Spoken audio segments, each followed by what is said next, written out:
Hello everyone, this is Purnima and you're watching Life 360 with Purnima. In my previous video, I told you about self-confidence. That to have self-confidence in yourself, you don't need to go anywhere.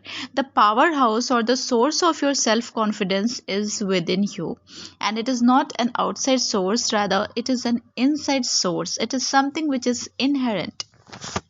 So in this video, I will give you some very important and useful tips which will help you to boost your self-confidence.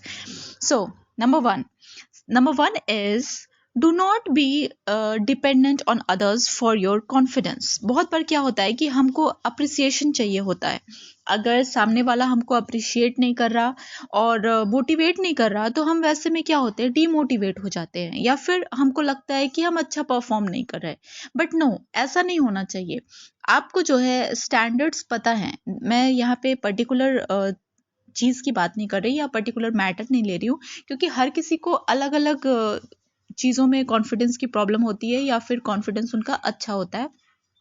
तो यहाँ पर मैं एक example ले रही हूँ बोलने का. सपोज आपके अंदर बहुत क्वालिटीज़ हैं, सब कुछ है, लेकिन आप अगर बोलना शुरू कर रहे हो और अगर सामने वाला उसको अप्रिशिएट नहीं कर रहा है, ठीक है, सपोज आप कोई स्पीच दे रहे हो या कहीं प्रेजेंटेशन दे रहे हो, अगर सामने वाला उसको अप्रिशिएट नहीं कर रहा है, इसका मतलब ये नहीं है कि आप अच्छा परफॉर्म नहीं कर रहे हो.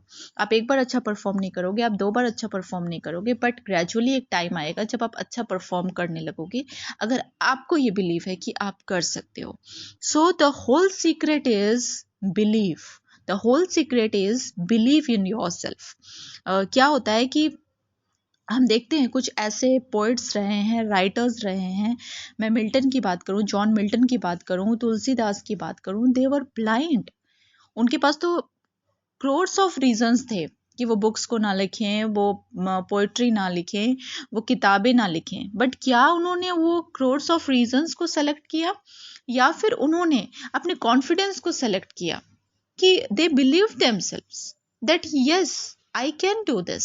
तो इंसान जो होता है वो डिसेबल अपने बॉडी से नहीं होता. डिसेबल वो अपनी सोच से हो जाता है. इंसान कोई भी पर्सन डिसेबल जो है वो अपनी मेंटालिटी से, अपने कॉन्फिडेंस से हो जाता है. अगर हमारा कॉन्फिडेंस जो है वो पैरालाइज ना हो, अगर हमारा कॉन्फिडेंस जो है वो डिसेबल ना हो, तो ऐसे काम जो हम सोचते हैं कि हम नहीं कर सकते, उनको हम बहुत ईजिली कर सकते हैं. अब मैं आपको एक एग्जांपल दे रही हूँ. बहुत बार दूसरी चीज़ क्या होते है, दूसरा टिप मैं बोल रही हूँ, दूसरा वो ये है कि हम अपने आप को दूसरे से कंपेयर करने लगते हैं. हम क्या सोचते हैं कि सामने वाला हमसे बेटर है, या हम सोचते हैं कि हम उससे अच्छे नहीं हैं. You can say it the other way round और वाइस वर्सा. तो ऐसे में क्या होता है, जब आप अपने आप को किसी से कंपेयर करने लगते हो, तो वैसे में आपके अंदर एक हीन भावना आने लगती है. आपको लगता है कि मैं बेटर नहीं हूँ, मैं अच्छा नहीं हूँ, मैं अच्छी नहीं हूँ. अब मैं आपको एक एग्जाम्पल देना चाहती हूँ.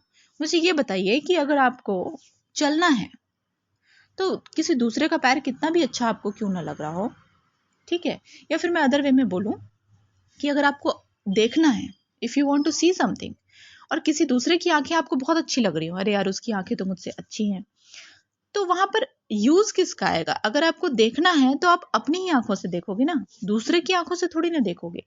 या आपको चलना है तो आप अपने ही पैरों से चलोगे, दूसरे के पैरों से थोड़ी ना चलोगे. या अगर मैं माइंड की बात करूं तो आप बोलो कि यार उसका माइंड तो बहुत अच्छा है, उसका तो बहुत अच्छा मेमोरी पावर है. तो उससे आपको क्या करना है?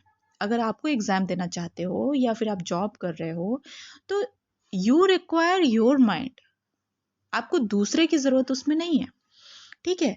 तो इसलिए हम अपने आप को, पहली बात, हम ये डिपेंडेंट ना हो कि कोई हमारी तारीफ करे, हम ये डिपेंडेंट ना हो कि दूसरे का व्यू क्या है, बट आप अपना स्टैंडर्ड रेज कीजिए, अपना स्टैंडर्ड बनाइए और उसके अकॉर्डिंग अपने अंदर विश्वास को लाइए और फेथ को लाइए. किस पर? खुद के ऊपर, दूसरे के ऊपर नहीं. और आप दूसरे से कंपेयर करना अपने आप को बंद कीजिए. मैं बोली ना, एक सेट ऑफ स्टैंडर्ड खुद का अगर हो तो बस वैसे ही हमको करना है. ऐसा करने में हमारा कॉन्फिडेंस बूस्ट होगा. और एक थर्ड टिप जो मैं देना चाहती हूँ वो ये है कि बहुत बार क्या होता है कि हमारा बॉडी लैंग्वेज क्या होता है कि हमको कॉन्फिडेंस नहीं आ रहा होता तो हमारा बॉडी लैंग्वेज उस टाइम पर डाउन हो जाता है. अब जैसे फॉर एग्जांपल कि मुझे कॉन्फिडेंस नहीं आ रहा है बोलने में, तो मैं सामने नहीं देख पा रही। अगर मैं स्पीच दे रही हूँ बहुत लोगों के बीच में, तो मैं सामने पब्लिक को नहीं देख पा रही। अब मैं कहाँ देख रही हूँ, कहीं और देख रही हूँ, या ऐसा कुछ। तो आप अगर अपने बॉडी लैंग्वेज को चेंज करेंगे तो आपका कॉन्फिडेंस भी बूस्ट होगा। या इसको अदर वे राउंड में बोलूँ या वाइस वर्सा बोलूँ, कि जनरली क्या होता है कि हम किसी का कॉन्फिडेंस लेवल कभी कभी जज करते हैं उसकी बॉडी लैंग्वेज से। उसका बात करने का तरीका कैसा है, उसका आई कांटेक्ट का तरीका कैसा है, उसका बैठने का तरीका कैसा है। तो अगर आप अपने बॉडी लैंग्वेज को ही चेंज कर दो तो आपका कॉन्फिडेंस लेवल भी हाई हो जाएगा, राइट। आपको नहीं आ रहा कॉन्फिडेंस पब्लिक में बोलने का, लेकिन आप स्टार्ट कीजिए, आप देखिए सामने, और definitely it will work, definitely it will work. तो मैंने जैसा कि बोला, डिसेबिलिटी जो होती है वो हमारे बॉडी में नहीं है, हमारे टैलेंट में नहीं है, हमारे क्वालिटी में नहीं है, हमारी एबिलिटी में नहीं है। It is in our mind. So we have to command our brain, we have to command our mind that we have enough confidence to do this task, and we are completely eligible and able for it. I wish you all the best, and have self confidence, and definitely it will make you flourish in life. Thank you.